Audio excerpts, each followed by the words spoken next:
Hey, what's up Exiles, and welcome back to a new Path of Exile build. For this week we have Ice Crash Juggernaut. This is a build that can one-shot entire pack of mobs, and it's very fast because you only need to hit once in order to clear half of the screen. So the main idea behind this build is to get a high physical damage weapon and start gaining elemental damage from, Shaper mods on Amulet, from Anger, which adds 15% Fizz as Fire. You can have double 15% on your Amulet. This one is Legacy. It has a bit higher rolls, but not really big of a difference. So you can have 2 Fizz as Elemental, Shaper mods on your Amulet, and 50% from Anger, and Watcher's Eye mod, which can go up to 24% either Lightning with Wrath or 24% Fire with Anger. I went with Anger here because I already had a Watcher's Eye stored with Anger mod.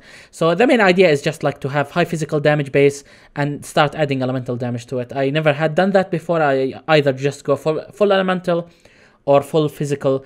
So, and yeah, that's basically the main premise of this build. Now, originally, I didn't want to start as a Juggernaut. I wanted to start as a Berserker, but I had investing accuracy on my items because that will put more strain on my item, because I need to have accuracy on my ring, on my weapon, and also I want to invest into crit on the passive tree. So I went with the Juggernaut again because Juggernaut gives you free accuracy rating. So when you play Juggernaut, you can still go to crits without having to invest into Resolute technique, and you won't have to worry about investing into accuracy at all. Like, I don't have a single point of accuracy on my items. So that's the only reason why I went with the Juggernaut in this video. Although even I myself have got bored from the Juggernaut Ascendancy because like 80% of my builds are Juggernaut. So let's start with the passive tree. Ice Crash is an AoE skill, also a melee, and it's an elemental because it converts 60% of Fizz to cold. So we have our base tags to work with. So as an area of effect skill, you need to scale area of effect, of course. So Unyielding is the perfect node for this. It gives you free area of effect scaling with endurance charges. And you take that after taking Unflinching, which gives you the free endurance charges if you have been hit recently. And for defenses, we have Unbreakable, and for, the free accuracy, we have Undeniable. So, just a standard melee attack Juggernaut. So, the tree, now, we don't focus too much on endurance charges. We just, I only decided to take this node because, why not? Because, like, the rest of the nodes, they are good, but, like, I don't need them. I don't need movement speed in a build that just, like, leap slam and attack, leap slam and attack. This is not a build that likes to move too much, so the movement speed is not really necessary. Also, the damage reduction here is nice, but this one is only good for Righteous Fire builds, so yeah, that's the only reason why I took this node, to scale up area of effect.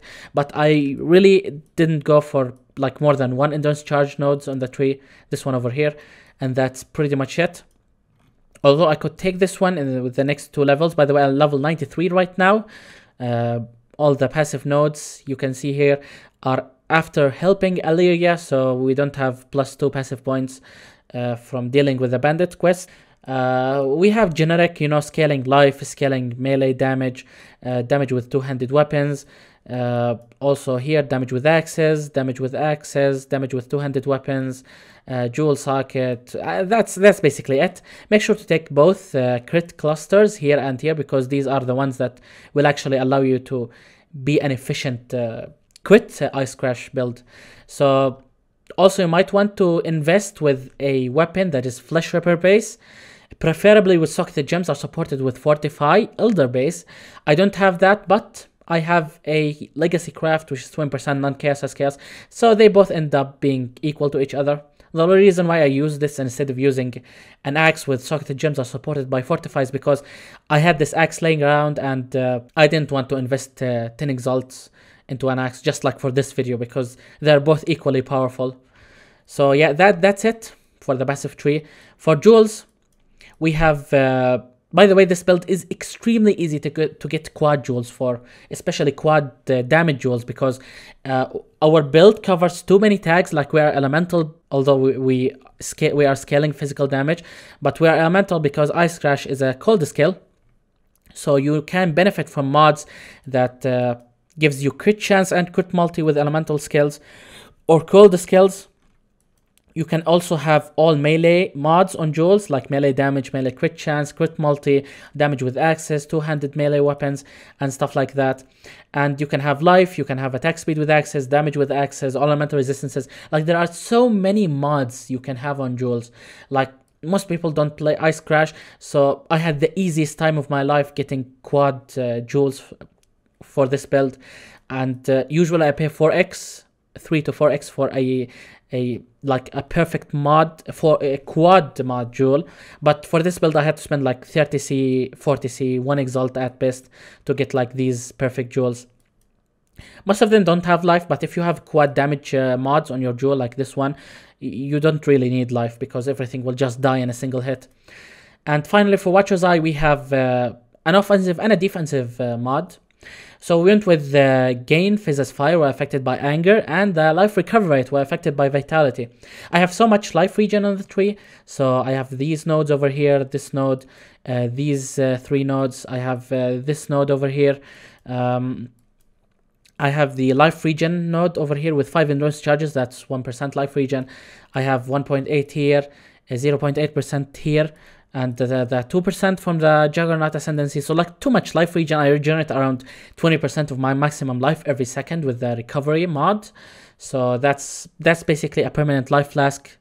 And that allows me to like not focus too much on flask. I can just like take damage and like just dodge for a few seconds, and that's it, I'm back to full. So that's basically it for Watcher's Eye. A Watcher's Eye like this will go for like 5 exalts. It's very cheap because people don't really care about the life recovery rate while affected by vitality. So yeah, that's free survivability mod. And yeah, that's it for the tree. Check the link in the description for a full paste bin, path of building link. For items, so as I said, we are trying to stack elemental damage from our physical damage via gaining effects. So we have a pretty expensive Shaper Amulet. By the way, I didn't say, but this build is actually expensive. It's an end game thing. It's not a league starter, but it's not extremely expensive. You can get something like this for like 40 exalts. So we're not talking the crazy amount of 100 plus exalts. Just like, it's a mid-game, end game thing, but not league starter, of course. So we have an expensive Shaper Amulet over here with the perfect prefixes. We have added flat fizz and double gain fizz as extra. You can have cold and lightning on Shaper base, and you can have fire and chaos on Elder base. Go with any of them, it doesn't really matter, but Shaper can roll a bit higher compared to Elder. Elder can have up to, I think, 30% on the chaos mod instead of 15%, so that's why I went with Shaper. Also, Shaper amulets are more common than Elder amulets, so you can find your perfect amulet much easier. So ideally you would want tier 1 life instead of added fizz, flat fizz on your third prefix. But that was way too expensive for me. I just like went with no life amulet, because that will make it like 50% cheaper. Because people want life on their amulets, but for me it's fine. I have 7,000 life. It really wouldn't make too much difference for me. For suffixes, you can have life regen and crit chance, or like attributes if you need them. For the amulet in oil enhancement, I have assassination because it's a free crit chance and multi. I have Mark of the Elder classic, and for the Shaper ring, I have Assassin's Mark. It's a really great combo to run Mark of the Elder with a shaped ring that has Assassin's Mark on hit, because that will give you free power charges as you kill monsters, automatically cursed with your Ice Crash. Ice Crash is a 3 stages hit, so it will explode 3 times, as you can see. So the first hit, if it doesn't kill the enemy, it curses them, and the other 2 stages will kill them. And if you kill an enemy cursed with Assassin's Mark, you get free power charges, 20% chance per kill. So that's almost all the time maximum power charges while mapping.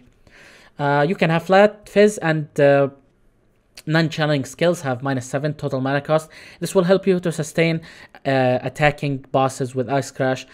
So yeah, we have lots of damage here, so you can even boss effectively with this build. I have Combs here for a defensive option. Just like pure defense, I don't care about the damage mod here. Just like 500 life and that's it. I don't need jewel sockets, so I just went with this. For him, I have the new item that drops from Sirius, which is Crown of the Inward Eye. This basically gives you damage based on the amount of life modifiers you have. So let's say you have a total of 200% increased life, like combined from the passive tree. 30% of these modifiers will apply to damage. So if you have, let's say you have 200% increased life, this will be almost 65% increased damage from this helm. So that's good. You also get 1000 plus armor from your helm, and it adds a nice amount of life. You can have life corruption on it as well, or you can have life regen corruption on it, which would be better. But like still a very good and defensive option, which I think many people don't really consider using in their build. So you, by the way, you can go for any other defensive option you have. Like if you have a helm with 100 plus life, go ahead, use it.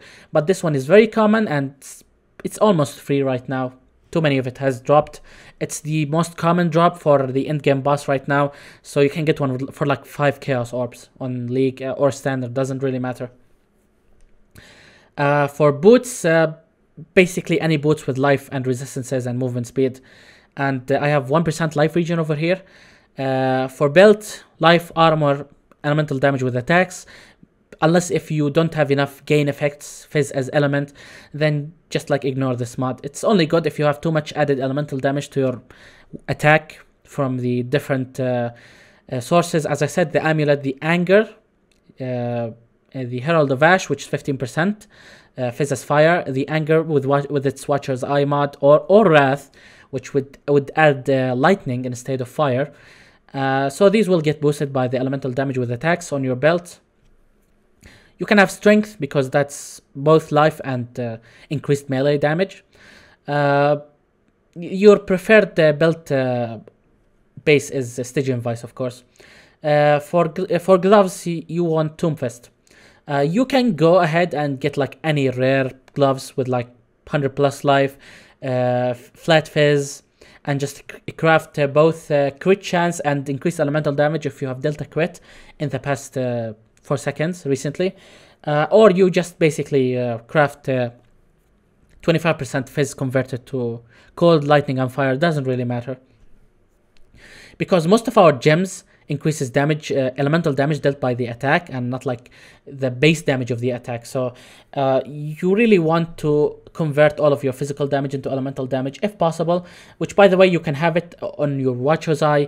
Both Wrath and Anger mods can have the gain effect and the conversion effect. So you can, for example, if I want to get an even better Watcher's Eye, I can have one with like double Anger mod, which gives me fire from my physical damage and converts the remaining of my damage into elemental. This is good because we're, for example, using elemental damage with attack support gem here, so that only increases the final elemental damage dealt with the attack. So we have good amount of physical damage on hit, so that will not get boosted by a gem like this. So I didn't go ahead and convert anything, just like the base 60% converted fist to cold from the gem itself. But you get the idea. You can get a double modded Watcher's Eye with gain effect, fizz as extra, and fizz converted to element, so that you can only deal elemental damage now and gain the 100% benefits of your gems, like elemental damage with attacks, like inspiration. Also only boosts elemental damage. So you get the idea. Finally, for your weapon, you want an axe with socketed gems are supported by Fortify.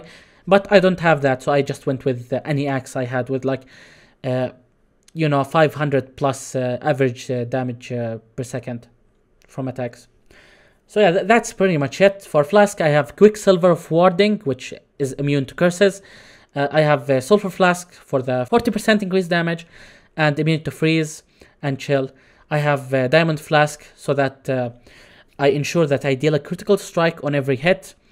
And immunity to bleed, of course. I have Taste of Hate because that gives you cold damage from your physical damage during Flask effect. And I have Lion's Roar because this one just like increases your physical damage overall. And this is good because if your physical damage goes higher, then the amount of elemental damage you gain from your physical damage also goes higher because it's a scalable effect. It's not like added flat elemental damage.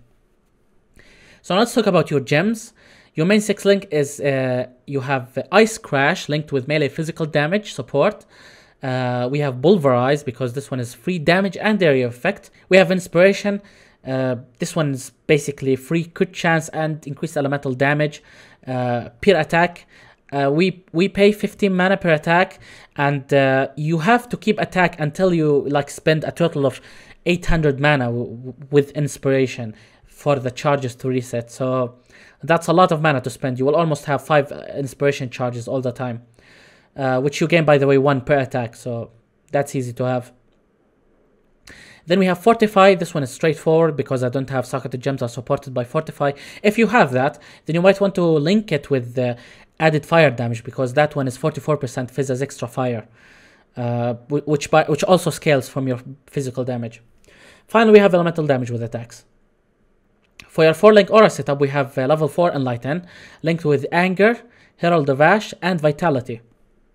If you do not have the Vitality mod on your Watcher's Eye, then just like use another Herald. For your movement skill setup, we have a Leap Slam with faster attacks. And finally, we have a Precision setup, because we have used all of our mana.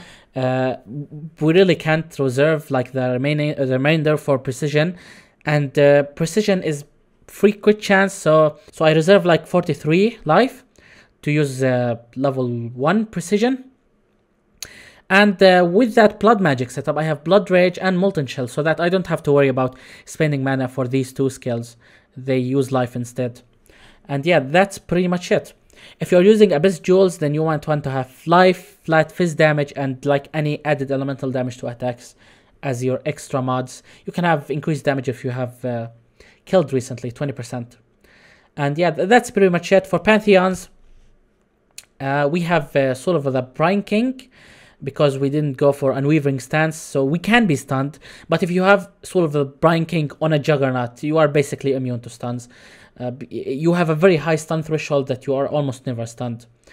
And we have the Soul of Shakari, because we are minus 60 in Chaos Resistance, so this one will make you immune to poison. So some bosses, instead of just like killing you instantly with the high damage poison effect, you can basically now face tank them. For defensive layers, we have 16,000 armor. You can swap your body armor for Praz Dom, for example, and it will have 60,000 armor instead. And then you can face tank a Minotaur, like literally face tank him. And yeah, aside from that, just use a Calm's Heart, because armor is useless against elemental damage. And yeah, that's pretty much it. Try to have 90 plus all elemental resistances. The endurance charges will take it from there and like boost you up to 110 plus. We have 5 endurance charges, so that plus 20. You want to stay at least 30 above your cap. So yeah, that's it for this build. Hope you guys enjoyed. If you have any comment, any suggestion, you know where to go. Description, comment section. You will find path of building there in the pinned comment and in the description. So thank you for watching, and I will see you all in the next video.